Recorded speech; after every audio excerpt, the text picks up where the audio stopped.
आज के इस वीडियो में हम लोग वेक्टर एनालिसिस का इंट्रोडक्शन देखेंगे। अभी तक हम लोगों ने motion in straight line chapter में देखा था। हमने एक बॉडी लिया और वो क्या कर रही है, एक स्ट्रेट लाइन में मूव कर रही है। तो ये जो डायरेक्शन होती है इसको हमने क्या लिया था, पॉजिटिव लिया था। और अगर मेरी बॉडी इस डायरेक्शन में मूव करेगी तो उसको हमने क्या ले लिया था, नेगेटिव ले लिया था। ओके, अगर इसी तरीके से अगर मेरी बॉडी अपवर्ड डायरेक्शन में मूव कर रही है तो इसको हमने पॉजिटिव ले लिया था। और अगर मेरी बॉडी डाउनवर्ड डायरेक्शन में मूव कर रही है तो उसको हम लोगों ने नेगेटिव कंसीडर किया था। तो उसमें हम लोगों ने displacement, distance, velocity, speed, acceleration, तो अलग अलग क्वांटिटीज़ की पॉजिटिव कैसे होती है, नेगेटिव होती है, इसके बारे में हम लोगों ने पढ़ा था। अब हम लोग एक एग्जांपल और डिस्कस करते हैं कि क्लास में एक स्टूडेंट है श्याम, जो थोड़ा चंचल स्वभाव का है। तो टीचर ने उससे पूछा कि तुम्हारा घर कहाँ है। तो श्याम कहता है कि मेरा घर स्कूल से 5 किलोमीटर पे है, 5 किलोमीटर की डिस्टेंस पे। तो जब उसने 5 किलोमीटर बोला तो उसने क्या बताया, डिस्टेंस बताई। ठीक है, तो ये जो 5 किलोमीटर है इसमें 5 क्या बता रहा है, उसका मैग्नीट्यूड बता रहा है। अगर उसने 5 किलोमीटर बताया तो वो टीचर जो है इस डेटा से उसके घर नहीं पहुंच सकता है। तो टीचर ने कहा कि मुझे तुम्हारे घर आना है, तो मैं घर तुम्हारे कैसे आऊं। तो श्याम ने कहा कि आप स्कूल के सामने से फर्स्ट 3 किलोमीटर आप ईस्ट में जाएंगे, ईस्ट में, और इसके बाद 1 किलोमीटर आप नॉर्थ में चलिएगा, और इसके बाद 1 किलोमीटर आप वेस्ट में जाइएगा, तो वहाँ पे मेरा घर है। तो अब इस डाटा से जो टीचर है वो उसके घर पहुँच सकता है।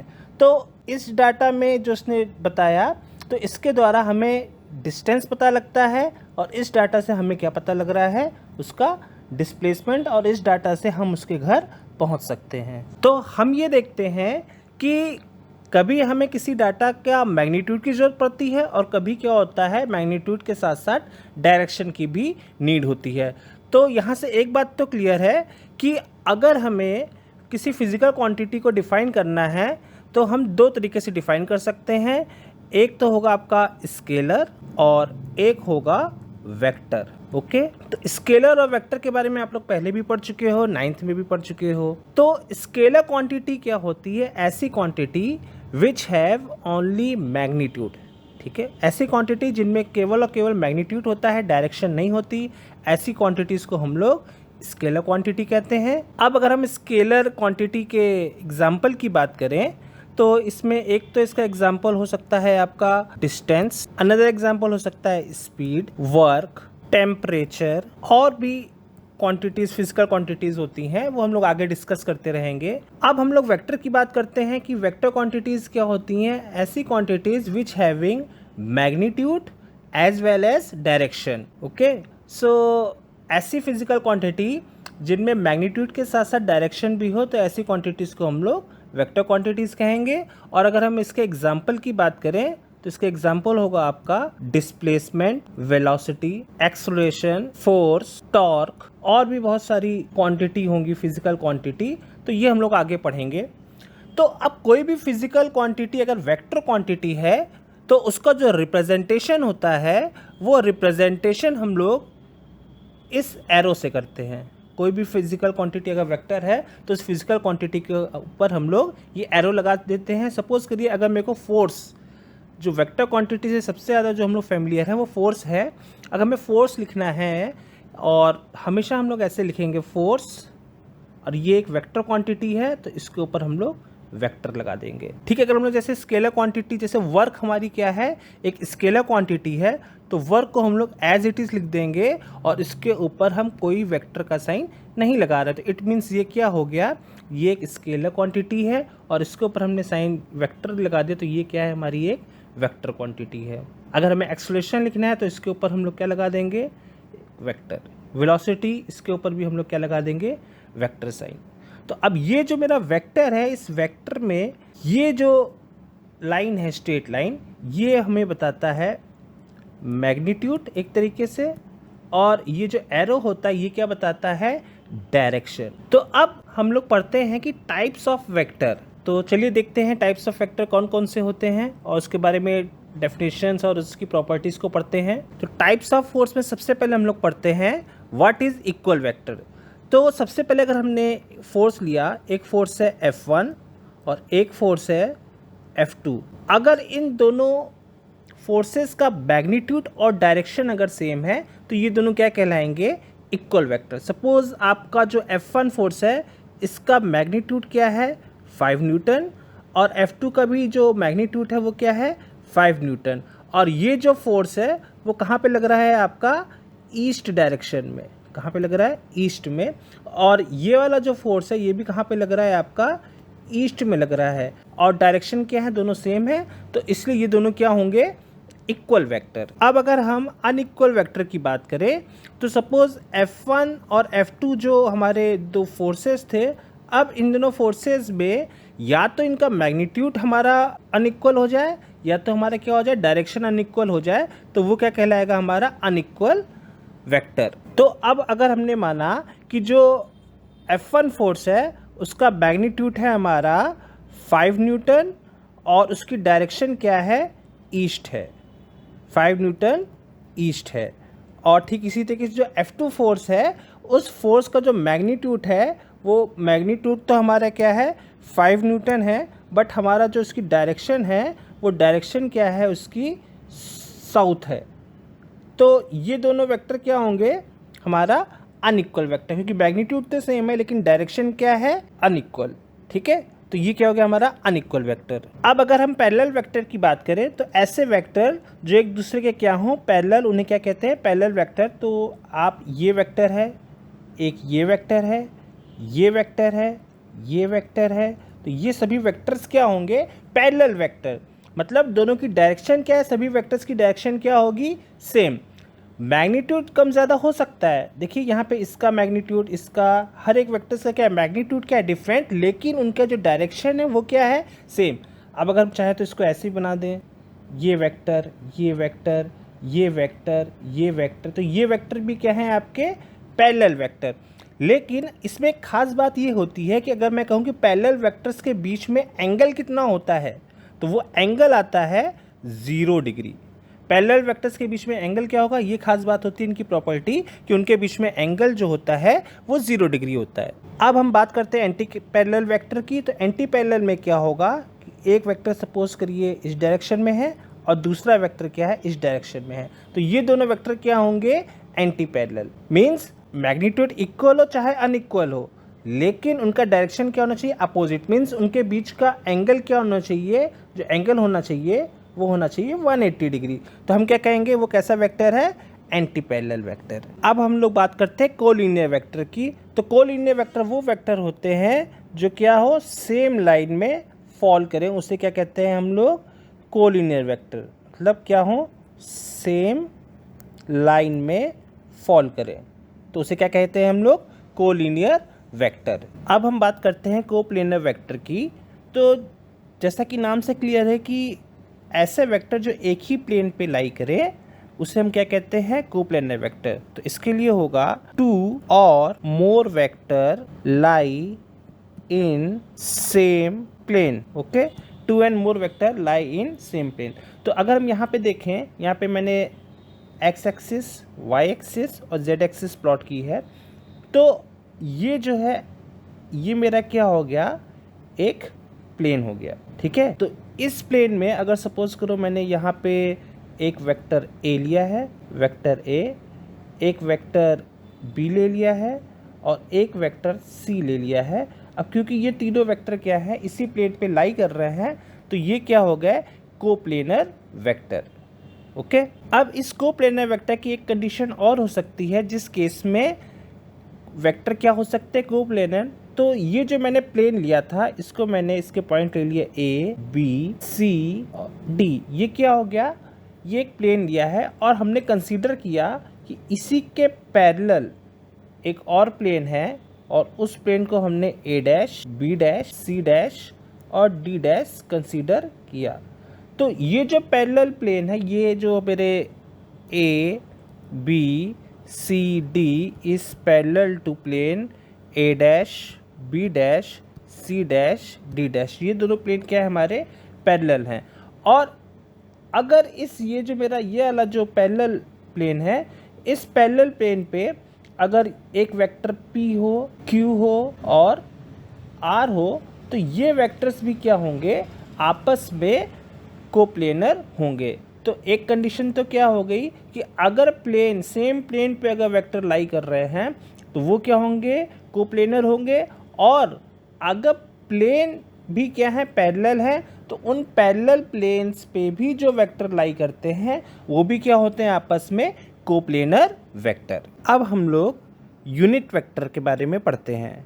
तो यूनिट वेक्टर, सपोज करिए कि एग्जांपल की बात करते हैं कि एक ऑब्जेक्ट है और उस ऑब्जेक्ट पे हमने जो फोर्स लगाया वो फोर्स लगाया हमने 10 न्यूटन का। फोर्स कितने का लगाया, 10 न्यूटन का।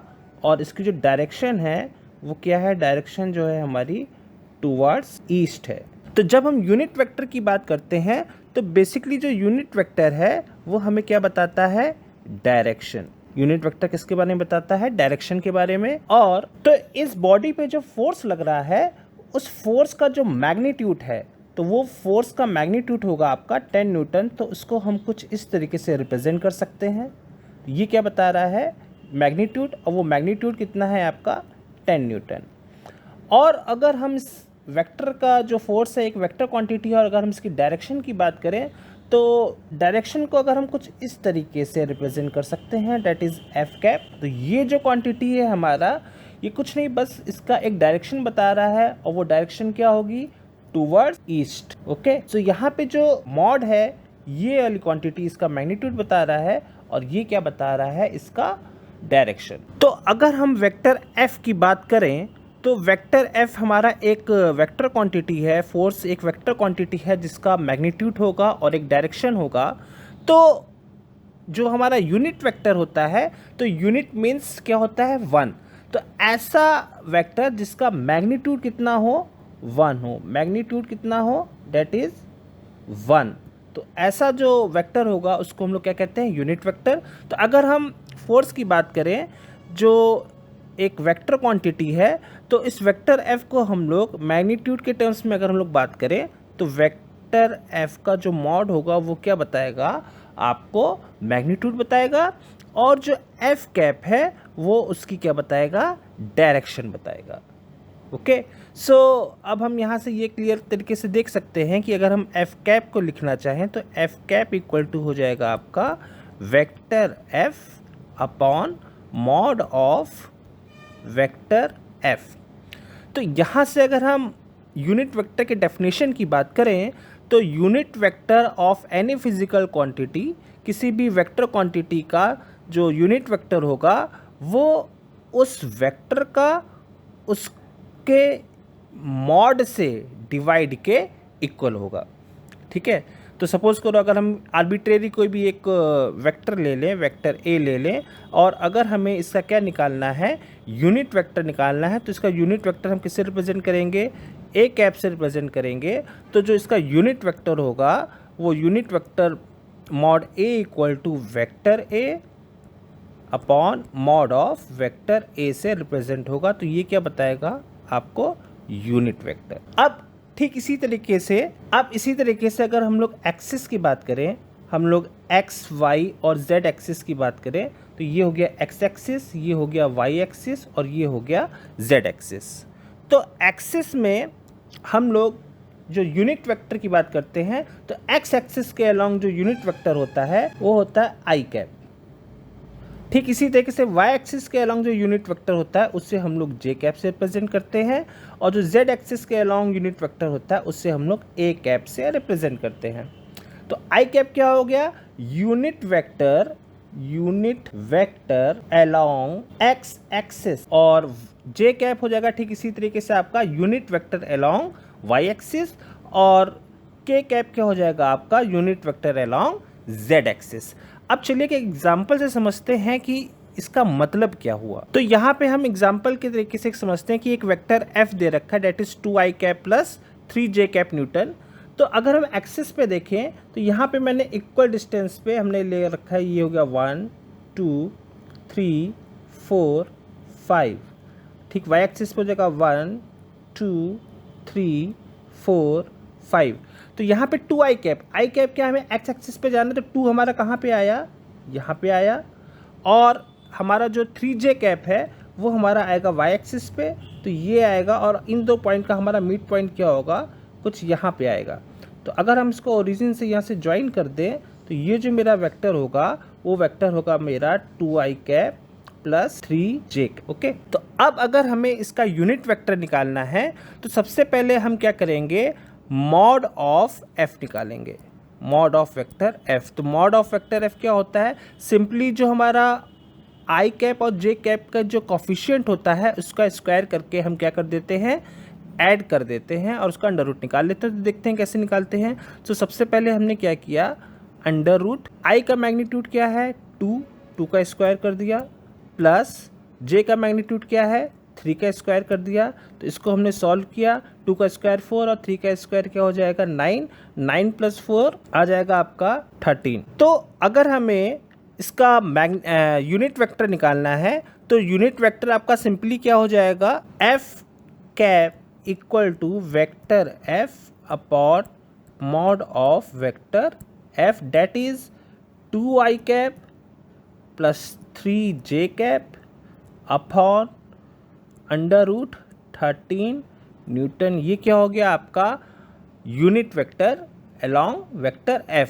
तो जब भी हम यूनिट वेक्टर की बात करते हैं तो यूनिट वेक्टर की भी डायरेक्शन वही होती है जिस डायरेक्शन में आपका वेक्टर होता है। तो ये भी क्या होगा, अलोंग वेक्टर f होगा। अब हम लोग पढ़ते हैं जीरो और नल वेक्टर। तो जैसा कि नाम से क्लियर है कि ऐसा वेक्टर जिसका क्या हो, मैग्नीट्यूड क्या हो, जीरो। मीन्स इन वेक्टर्स का जो मैग्नीट्यूड होगा वो मैग्नीट्यूड कितना होगा, ज़ीरो। मैग्नीट्यूड कितना होगा, ज़ीरो। और इसकी डायरेक्शन क्या होगी, क्योंकि एक वेक्टर क्वांटिटी है तो इसकी डायरेक्शन भी होगी। तो इसकी डायरेक्शन क्या होगी, आर्बिट्रेरी डायरेक्शन होगी। मीन्स इसकी डायरेक्शन कुछ भी हो सकती है। तो आइए हम इसको एक एग्जांपल से समझते हैं। तो हमने क्या किया कि एक वेक्टर लिया हमने वेक्टर ए, और इसको हमने क्या किया कि इसी के माइनस से हमने क्या कर दिया, ऐड अप कर दिया। तो जब हम इन दो वेक्टर्स को ऐड अप करेंगे तो इसकी वैल्यू क्या आएगी हमारी, ज़ीरो। ओके, तो इसका मतलब क्या हुआ, इसकी डायरेक्शन हम आर्बिट्रेरी का मतलब ये हुआ तो कोई पर्टिकुलर डायरेक्शन हम डिफाइन नहीं कर सकते। तो सपोज़ करिए, मतलब जो हमने यहाँ पे मैग्नीट्यूड की बात की, तो सपोज़ करो ये हमने एक वेक्टर ए लिया है और दूसरा जो वेक्टर लिया है उसका मैग्नीट्यूड तो क्या है, सेम है, लेकिन उसकी डायरेक्शन क्या है, अपोजिट है। तो जब हम इन दो वेक्टर्स को ऐड अप करेंगे तो इसका रिजल्टेंट क्या होगा, ज़ीरो होगा। क्यों, क्योंकि इन दोनों वेक्टर्स पे आप देख रहे हो कि मैग्नीट्यूड तो सेम है, दोनों का एरो का जो मैग्नीट्यूड है वो सेम है, लेकिन डायरेक्शन क्या है, अपोजिट है। तो इसके कारण इनका रिजल्टेंट क्या हो गया, ज़ीरो हो गया। लेकिन अब इस जो रिजल्टेंट है उसकी डायरेक्शन क्या है, आर्बिट्रेरी हम डिफाइन नहीं कर सकते कि बॉडी की डायरेक्शन क्या होगी। ठीक है, तो ये हो गया null vector. If you like this video, please click subscribe to watch more such videos. Thanks for watching.